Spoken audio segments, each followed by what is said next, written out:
भोलि भारतले हाम्रो जग्गा फिर्ता चाहिन्छ भन्यो भने हामीले कुन जग्गा फिर्ता दिने? बडो गर्वका साथ सत्ता पक्षका मानवजीवहरूले बरबर ताली पड्काउनु भएको। उहाँहरूलाई पनि मेरो प्रश्न छ, अलिकति आत्मग्लानी यहाँहरूलाई पनि हुनुपर्छ।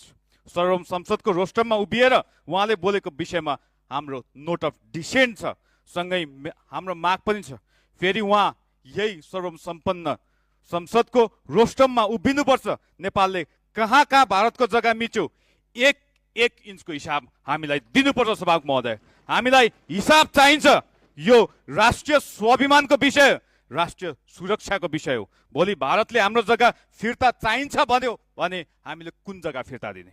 प्रधानमन्त्री अभिव्यक्ति बचाउन, प्रधानमन्त्रीज्यूको अभिव्यक्ति बचाउन परराष्ट्र मन्त्रालयले यस विषयलाई प्रधानमन्त्रीको अभिव्यक्ति क्रस बोर्डर अकुपेसनसँग सम्बन्धित छ भनेर भनेको छ।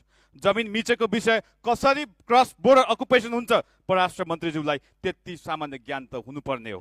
सभामुख महोदय, यसमा हाम्रो प्रश्न कुरा छ। रोस्टममा प्रधानमन्त्रीज्यूले दिनुभएको अभिव्यक्ति चरम अपरिपक्व र राष्ट्रिय हित विपरीत छ।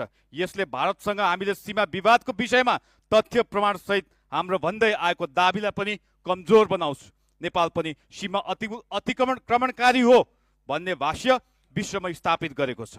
सस्तो लोकप्रियता, सदनको गरिमा र बिना कुनै तथ्य प्रमाणमा यस्ता आत्मघाती अभिव्यक्ति दिएर प्रधानमन्त्रीज्यूले के पुष्टि गर्न खोज्दै हुनुहुन्छ? सभामुख महोदय, के स्वार्थ पूरा गर्न खोज्दै हुनुहुन्छ?